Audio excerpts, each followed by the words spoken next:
The rain outside painted streaks down the grimy window of Aaron's small apartment. The glow of his laptop screen illuminated his face, a blend of exhaustion and obsession. For weeks, he'd been spiraling down the rabbit hole of the internet's most infamous corner, the dark web. It had started as curiosity, a simple desire to understand what lurked in the shadows beyond the safe, sanitized world of social media and news feeds. But now it was something else entirely.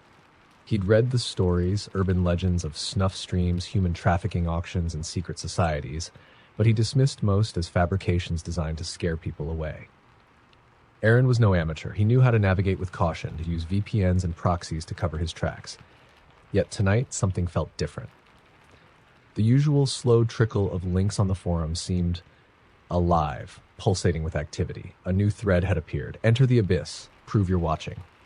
Aaron hesitated. The post was simple, almost crude, a string of numbers followed by a Tor link. Beneath it was an ominous warning. No screenshots, no recording, or we'll know. He copied the link, his heart thudding. As the page loaded, he realized he might have made a mistake. The screen filled with static before resolving into a crude livestream interface. A chat box on the side scrolled rapidly with messages, many in languages he didn't recognize. But the ones in English were unnervingly clear. Who's next? Do it already. They're watching us. The video feed showed a dimly lit room with a single chair in the center. A figure was seated there, hooded and bound. Aaron leaned closer, his breath fogging the screen. The bound figure shifted, letting out muffled cries against the gag in their mouth. Suddenly, a message flashed on the screen. Aaron, are you ready to participate? He froze. His hands hovered over the keyboard. His first thought was that it had to be a coincidence. Usernames could be tracked, sure, but he hadn't provided any personal information. His VPN was on. His defenses were solid, but the message came again. Don't ignore us, Aaron. His throat tightened. He closed the browser and pulled out the laptop's power cord, plunging the room into darkness. His chest heaved as he stared at the black screen. It couldn't be real. It had to be some elaborate hoax. Then his phone vibrated. It was a text from an unknown number. We said no screenshots, no recordings. Check your window. Aaron's stomach dropped. Slowly, he turned toward the rain-streaked glass. For a moment, all he saw was his faint reflection, ghostly and pale.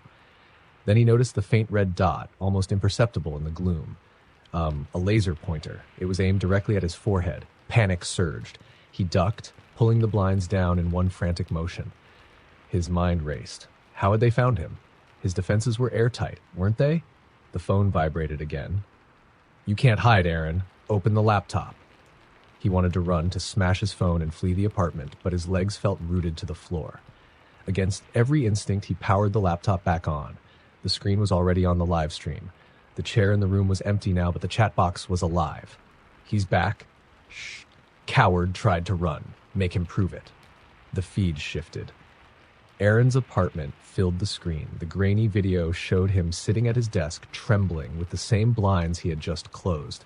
The camera feed panned slightly, revealing the rest of his room, his unmade bed, the door behind him. Then it moved closer, as if whoever was holding the camera was walking toward him. Aaron whipped around. The room was empty, silent except for the rain outside. He couldn't breathe. How were they filming him? He bolted to the door and threw it open, peering into the dim hallway. Nothing. No sound, no movement. Yet the camera feed on his laptop continued to zoom in closer, the perspective impossibly intimate, as though the unseen watcher was standing right behind him. A new message appeared on the chat box. Run. The lights in his apartment flickered and died. Aaron didn't think. He grabbed his phone and bolted for the stairwell. His bare feet pounded against the cold concrete as he descended, his breath ragged. Behind him, he thought he heard footsteps echoing his own, steady and unhurried. When he reached the lobby, the glass front doors were ajar, swinging in the wind. He ran into the night, the icy rain soaking him instantly. He didn't stop until he was blocks away, crouched in the shadows of an alley, clutching his phone like a lifeline. He had to call someone, anyone. But when he looked at the screen, it was filled with a single message. You're in the abyss now. The live stream was still active. But the feed had changed. It no longer showed his apartment. It showed the alley he was hiding in. The camera angle tilted slightly as if watching from a rooftop. Aaron's breath caught as he stared at the screen. Slowly, the camera panned down to reveal a figure standing at the mouth of the alley. They were hooded, motionless, holding a device in one gloved hand. The figure raised the device and Aaron's phone vibrated. The message was simple: smile for the audience. The last thing Aaron saw was the glint of a blade reflected in the rain-soaked pavement. It was almost midnight when Lisa sat down at her computer, her small apartment eerily quiet, except for the occasional hum of the refrigerator. She had been dared by a group of friends to explore the dark web, and though she had laughed it off, curiosity gnawed at her. Lisa had heard the horror stories, sites selling illegal weapons, hitmen for hire, and disturbing live streams, but she told herself it was all urban legend. With a glass of wine by her side and her VPN enabled, she typed in the link a friend had sent her, a string of cryptic numbers leading to a site called The Dollmaker's Workshop. The website was unsettling from the start. Its homepage was devoid of color, just black and white with a flickering banner that read, "Welcome to Perfection." Beneath the banner, there were dozens of small images arranged in a grid. Pictures of dolls, but these weren't ordinary porcelain or plastic dolls. Their faces looked disturbingly human. Each one was eerily lifelike, with expressions frozen in states of terror, sorrow, or blank submission. Their eyes, glossy and wet, seemed to follow her cursor as she moved it across the screen. Lisa clicked on one at random. A pop-up appeared, showing the doll from multiple angles. The detail was staggering. Each strand of hair seemed individually placed, the tiny veins beneath the translucent skin unnervingly real. Then she noticed the caption, "Subject number 117, process completed, status displayed." Her stomach turned. She clicked another. "Subject number 89, process completed, status displayed." A chill ran through her. She clicked a third. "Subject number 143, process pending, status tracking in progress." The picture of the doll didn't load immediately. Instead, the screen went black for a few seconds before a video began to play. The footage was shaky, filmed from a handheld camera, and it showed someone walking through a darkened suburban neighborhood. The camera panned across rows of houses before stopping on one in particular. Her heart sank when she recognized it. It was her house. The video zoomed in on her front door. A timestamp at the bottom corner showed that the footage had been taken less than an hour ago. Lisa's hands trembled as she stared at the screen. Then the feed cut to static. A new window popped up on her screen. It was a chat box, and a single message appeared. "Do you want to see the doll maker at work?" Lisa froze. Her instincts screamed at her to close the laptop, to run, but she couldn't. Her cursor hovered over the X to close the tab, but another message appeared. "Don't.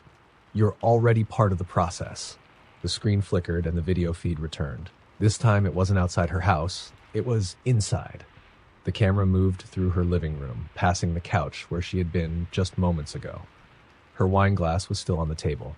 She bolted from her chair and checked her front door. Locked. She grabbed a knife from the kitchen and ran back to her desk. The feed continued. The unseen intruder now walking down the hallway toward her bedroom. Lisa typed frantically into the chat box. "Who are you? What do you want?" The response was instant. "Perfection requires patience. You're almost ready." The camera feed stopped abruptly, replaced by an image of a doll. Its face was eerily familiar. It was her face. The doll's eyes were wide with terror, its mouth slightly open as if frozen in a scream. Beneath the image, the caption read, "Subject number 144, process pending. Status collecting." Her laptop screen suddenly went black and her apartment was plunged into silence. Then, a soft knock came at her door. Lisa clutched the knife tightly, every nerve in her body screaming for her to run, to hide, but she couldn't move. The knock came again, louder this time. She crept toward the peephole, her breath shaky, and peered through. No one was there. Relief washed over her for a brief moment until she heard the faint creak of her bedroom door opening behind her. The forest was quiet that evening, cloaked in a thick fog that muffled even the crunch of Eric's boots on the dirt path. He'd been hiking for hours, chasing a sunset he never quite reached. His phone had died hours ago, and the map he brought was little help in the labyrinth of unmarked trails. Still, he wasn't too worried. Eric prided himself on being an experienced outdoorsman. He'd find his way back to camp. As he crested a hill, the fog thickened, swallowing the surrounding trees in a gray haze. That's when he saw it, a faint light flickering in the distance. A cabin? A fellow hiker? He wasn't sure, but the warmth of the glow beckoned him like a moth to a flame. After hours in the growing cold, it seemed like salvation. As Eric approached, he saw that it wasn't a cabin at all, but a small, weathered house. Its walls were dark wood, warped and rotting in places, with vines crawling up the sides. The light came from a single lantern hanging by the door, swaying gently as if moved by an unseen hand. He hesitated. Something about the house felt wrong. It was too isolated, too out of place. But the chill biting through his jacket urged him forward. The door was slightly ajar. He called out, his voice trembling against the stillness. "Hello? Anyone here?" No answer. He pushed the door open, wincing as it groaned on rusted hinges. Inside, the air was warm but carried a strange metallic tang. The single room was sparsely furnished, an old wooden table, two mismatched chairs, and a fireplace that burned low, casting flickering shadows on the walls. A mirror hung crookedly on one side, its glass smudged and cracked. Eric stepped inside, his breath clouding in the warmth. He felt like he was being watched, though the room was empty. He moved to the table and nothing strange. A single sheet of paper, perfectly clean despite the dust covering everything else. On it, scrawled in uneven handwriting, was a message. "Do not look into the mirror." Eric chuckled nervously. A prank? Some kind of local legend? He turned toward the mirror. The urge to defy the warning, immediate and irresistible. His reflection stared back, normal at first. But, as he watched, it began to shift. The Eric in the mirror smiled. Not a friendly smile, but something wider, unnatural, as if invisible hands were pulling at the corners of his mouth. His reflection's eyes darkened, the whites vanishing entirely, leaving only empty voids. Then his mirror self stepped forward, toward him, though Eric hadn't moved. Eric stumbled back, nearly knocking over one of the chairs. His reflection was no longer mimicking him. It pressed its hands against the glass, as if trying to push through. Panicking, Eric turned away from the mirror and bolted for the door, but it slammed shut before he could reach it. Behind him, the sound of shattering glass filled the room. He didn't want to look back. Every instinct screamed for him to keep his eyes forward, but the heavy air behind him shifted, like something vast and wrong was unfurling in the space where the mirror had been. A voice, deep and guttural, whispered in his ear. "You were warned." Eric screamed as he felt something cold and wet touch his shoulder. Like a hand, but too large and misshapen. He spun around, knife in hand, but there was nothing. The mirror was whole again, its glass pristine. His reflection stared back at him, but it wasn't moving anymore. It just stood there, grinning that impossibly wide grin. The fire in the fireplace went out, plunging the room into darkness. Eric groped for the door, his hands shaking, and finally found the knob. He yanked it open and stumbled outside, the cold air biting his lungs. He didn't stop running, didn't look back until the house was far behind him. Hours later, Eric found the trail again and collapsed by a familiar marker. He spent the rest of the night shivering beneath a blanket, waiting for dawn. When the sun finally rose, he made his way back to civilization, eager to put the entire ordeal behind him. But as he passed a shop window in the nearest town, something caught his eye. His reflection wasn't smiling, but its eyes were still black.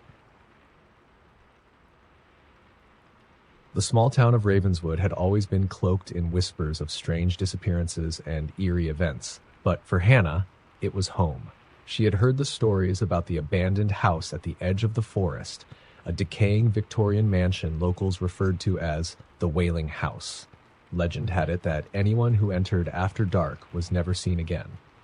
Hannah didn't believe in ghosts or curses. She was a skeptic, grounded in logic.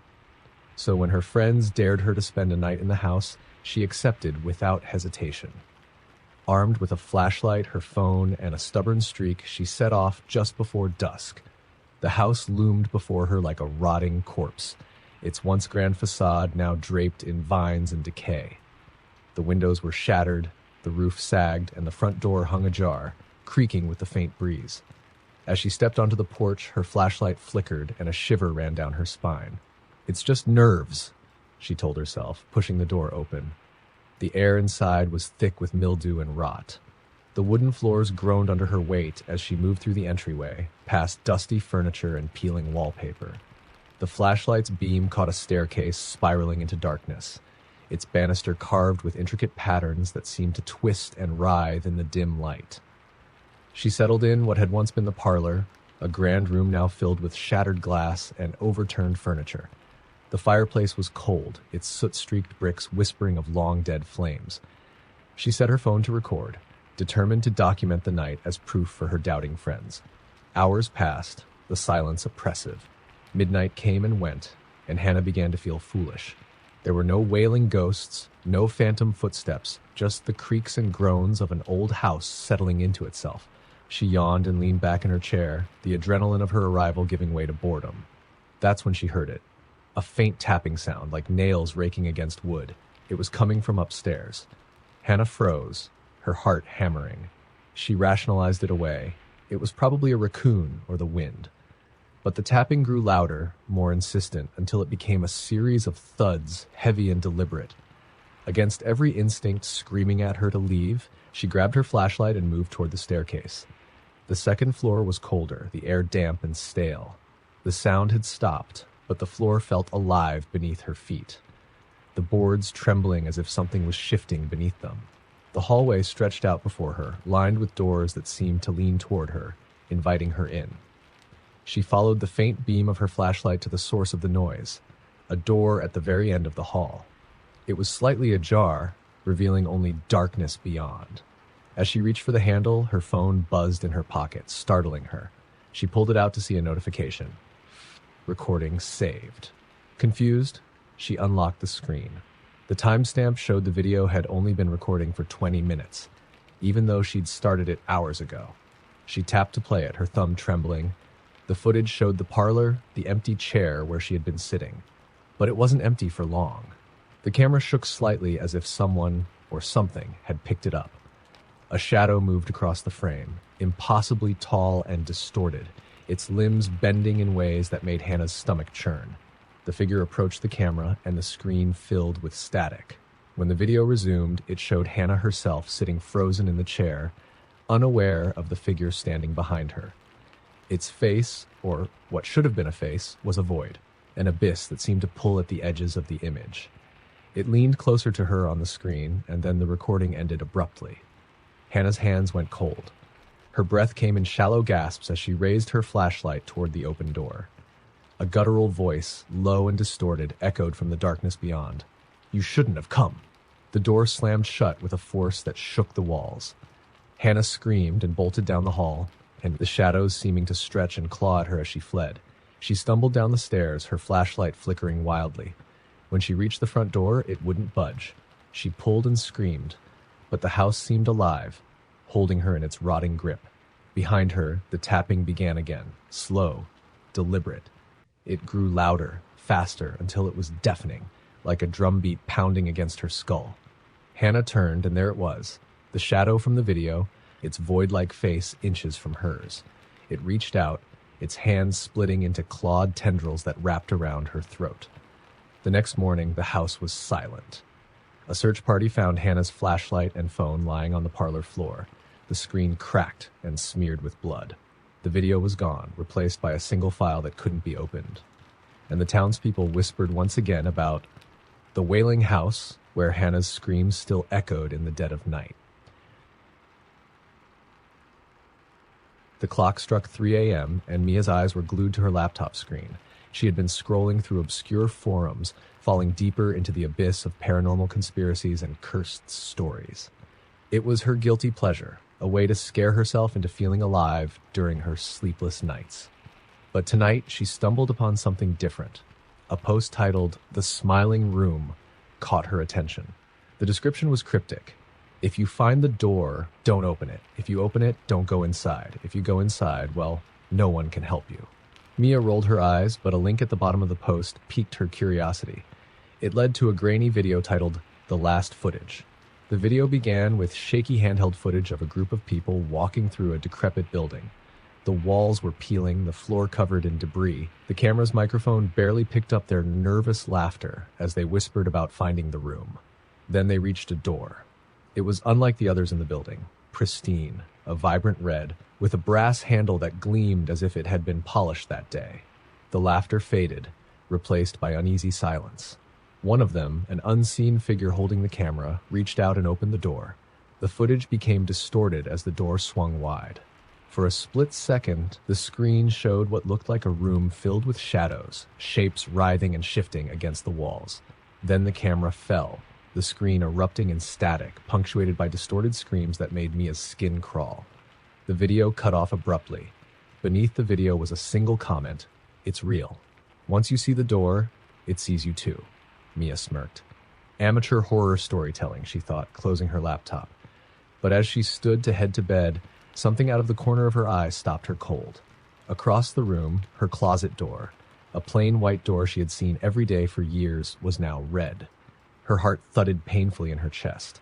It couldn't be. Her mind had to be playing tricks on her. She turned the lights on, and for a brief moment, the door appeared white again. She exhaled shakily. Just my imagination. But when she turned the lights off, it was red again. A vibrant, unnatural red that almost seemed to glow in the dark. Mia laughed nervously, trying to shake off the fear. "This is stupid," she muttered to herself. "I'm not some idiot in a horror movie." But the door's presence felt oppressive, as if it were daring her to come closer. She grabbed her phone, turning the flashlight on, and approached the door. It seemed colder the closer she got, the air heavy and suffocating. When she reached for the handle, her hand hesitated. The brass felt warm, almost pulsing, as though it were alive. Against her better judgment, she turned the knob. The door creaked open, revealing nothing but pitch black. Not the darkness of an unlit closet, but something deeper, something that felt like it stretched infinitely. She shone her flashlight inside, but the beam was swallowed whole, as though the darkness itself was devouring the light. And then she saw it. A smile. It was faint at first, glowing faintly in the void like the curve of a crescent moon. Slowly it grew wider, impossibly wide, until it stretched from one end of the doorway to the other. The teeth were jagged and uneven, too many to belong to anything human. Mia slammed the door shut and stumbled backward, her breathing ragged. She stared at the door, waiting for it to change back, but it remained red, its presence now unbearable. Just as she reached for her phone to call someone, anyone, she heard it. A knock, soft at first but insistent. 3 slow taps, then silence. Mia held her breath, her heart pounding as the knocks resumed, louder this time. She screamed, throwing herself at the door to her bedroom, locking it behind her. The knocking continued, now echoing throughout the apartment. Then she heard the laugh. It wasn't loud, it wasn't human. It was high-pitched, distorted, like a recording played at the wrong speed. The sound crawled under her skin, making her stomach churn. Her phone buzzed, and she nearly dropped it in fright. The screen lit up with a notification. "You left the door open." Mia's blood turned to ice. She glanced at her bedroom door, then at the closet door she was certain she had slammed shut. It was now wide open, revealing nothing but the void beyond. The smile was there again, brighter, closer. This time it wasn't alone. More smiles emerged from the blackness, all jagged, all impossibly wide, filling the doorway like a sea of teeth. The laughter grew louder, echoing in her ears as the darkness spilled out of the closet, tendrils of shadow creeping toward her like living things. Mia backed into the corner of her room, clutching her phone as the last notification popped up. Welcome to the smiling room. Her scream was swallowed by the dark. When the police arrived the next morning, they found Mia's apartment empty. Her phone lay on the floor, the screen cracked. The closet door was white again. But on its surface, faintly etched as if by fingernails, was a single phrase: "Do not open." The road was empty as Jake drove home late one rainy night. He'd stayed too long at his buddy's place, and now the world outside his windshield was nothing but sheets of rain and the occasional flash of his headlights reflecting off the wet asphalt. He hated driving in storms, but the thought of crashing on a lumpy couch when his warm bed was waiting pushed him forward. The GPS voice chimed in, calm and emotionless. "Turn right in 500 feet. Jake frowned. This wasn't the usual route. He'd driven home dozens of times and never remembered a right turn here. He glanced at the screen. The map showed a shortcut that shaved off 10 minutes. Shrugging, he followed the instructions. The turn took him onto a narrow, unlit road lined with dense trees on both sides. He immediately regretted it. The road felt wrong. The trees were too close, their gnarled branches reaching over the road like skeletal fingers. His headlights barely pierced the oppressive darkness. The GPS voice chimed again, softer this time, almost whispering, "Continue straight for 3 miles." Jake turned up the radio to drown out the unease creeping into his chest. The static-filled pop song did little to help, and as he drove deeper into the forest, the signal cut out entirely. He switched it off, leaving him with only the rhythmic thump of his windshield wipers and the occasional groan of his tires on the wet road. That's when he saw it. A figure standing at the edge of his headlights. Jake slammed on the brakes, his heart leaping into his throat. The car skidded slightly before stopping, the figure still in view. It was a woman, her head bowed, her long hair hanging limp and dripping from the rain. She wore a tattered white dress that clung to her emaciated frame. He rolled down the window an inch, hesitant. "Hey, are you okay? Do you need help?" he called out. She didn't respond. She didn't move. The rain pounded harder, and Jake debated whether to step out. His gut screamed at him to drive on, but guilt gnawed at him. What if she was hurt? Lost? Taking a deep breath, he grabbed his flashlight from the glove compartment and stepped out into the downpour. The cold rain soaked him instantly as he approached her cautiously. "Hey, are you all right?" Still no response. Her head remained bowed, her soaked hair covering her face. He hesitated, then reached out to lightly touch her shoulder. She moved, but not in a way that made sense. Her body didn't turn. It twisted, her head snapping upward like a marionette on invisible strings. Her face, if it could be called that, was a void. No eyes, no nose, no mouth, just smooth, pale skin stretched over a featureless skull. Jake stumbled back, dropping the flashlight. The beam flickered wildly as it hit the ground, casting distorted shadows across the trees. The woman's body jerked unnaturally, her limbs twitching as she stepped closer. Jake scrambled to his car, slamming the door and locking it. He fumbled to start the engine, his shaking hands barely cooperating. Through the windshield, he saw her standing there, motionless again, her head tilted as if studying him. The engine roared to life, and he floored the gas pedal. The tires screeched as he sped down the road, his heart pounding in his ears. He glanced in the rearview mirror, expecting to see her fading into the darkness, but she wasn't there. Instead, she was in the middle of the road ahead of him. Jake swerved, the car fishtailing as he barely avoided her. The vehicle came to a stop inches from a tree. His breathing was ragged as he gripped the steering wheel, his knuckles white. When he dared to look back up, she was gone. The GPS chimed again. "Turn left ahead." Jake stared at the screen, his chest tightening. The map wasn't showing the road anymore, just a black screen with red letters that read, "You can't escape." The car's radio crackled to life, but it wasn't music. It was her voice, distorted and chilling. "Why did you stop?" A loud thud on the roof of his car made Jake jump. Another thud, then a scraping sound like nails dragging across metal. He didn't want to look, but something primal forced him to glance up at the sunroof. She was there, staring down at him through the glass. Her head was upside down, her face, or lack thereof, pressed against the rain-streaked surface. Her featureless visage began to change, a grin slowly carving itself across the blank skin, wide and impossibly sharp. Jake screamed, slamming his foot on the gas. The car roared forward, the woman vanishing from the sunroof. He drove recklessly, his only goal to escape the cursed road. After what felt like hours, the trees finally thinned, and he burst onto a familiar highway. The rain had stopped. The road was quiet. Jake pulled over, his hands trembling as he tried to steady his breathing. He sat there for a moment, gripping the steering wheel, convincing himself it was over. Then the GPS chimed one last time. "You've arrived." Jake's headlights flickered. In their glow, the red letters on the GPS screen bled into a final message, "Welcome back." Behind him, the woman's laughter echoed from the back seat. It was a little past midnight when Lydia's phone buzzed. She groggily reached for it, squinting at the screen. The text was from an unknown number. "You dropped this." Confused, she sat up in bed, checking the message again. Attached was a photo of her apartment building, taken from the street outside. The angle showed her exact window, its faint glow revealing she was still awake. Her heart skipped a beat. She locked the doors earlier. She was sure of it. But she had to check. She slid out of bed, creeping to the window. Peering down through the blinds, the street below was empty, drenched in the sickly orange glow of the streetlights. No sign of anyone. Another buzz. This time the message read, "Look again." Her breath caught. She forced herself to look back out. At first, she saw nothing. But then her eyes adjusted to the shadows, and she spotted movement. Someone standing in the shadow of the lamppost directly across the street. They were facing her building. Facing her.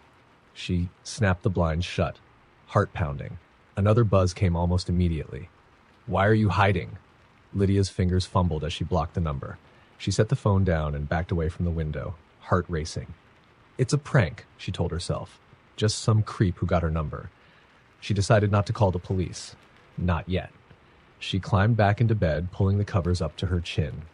Minutes passed in silence, her mind running through every possible explanation. Her phone buzzed again. Blocked numbers aren't supposed to come through. "I can see you." Her stomach churned. This time, there was another photo attached. Her window again, but closer. The angle had shifted. It was no longer from the street, but from inside the building. She screamed, jumping out of bed. Her first instinct was to check the locks, but her phone buzzed again before she reached the door. "Don't bother." The bedroom door creaked, the sound deafening in the otherwise silent apartment. Lydia froze, her breath shallow.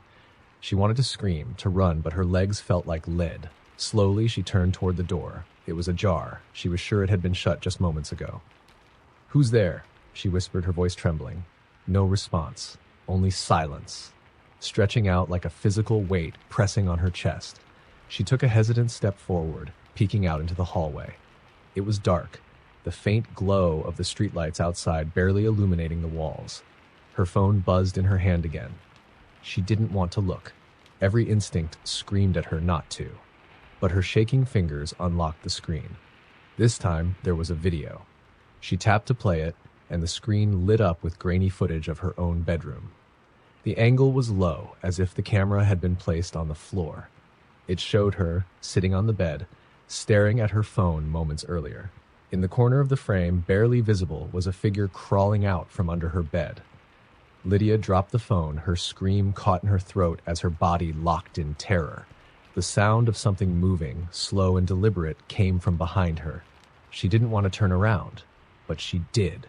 Standing in the shadow of the hallway was a figure, its body unnaturally long, its head tilted as though studying her. Its eyes, if they were eyes, were hollow pits, reflecting none of the light. The figure took a step closer, and Lydia bolted. She ran to the front door, fumbling with the lock, but it wouldn't budge. She tried again and again, her fingers slipping on the deadbolt. Behind her, the figure's voice rasped, low and guttural. "You drop this!" She whipped around, and it was inches away. Its jagged smile stretched impossibly wide, its breath cold and foul. Before she could scream, it lunged. The next morning, the apartment was quiet. The door was still locked from the inside, and there was no sign of Lydia. Her phone sat on the floor in the bedroom, the screen still glowing with a new message. "Found you.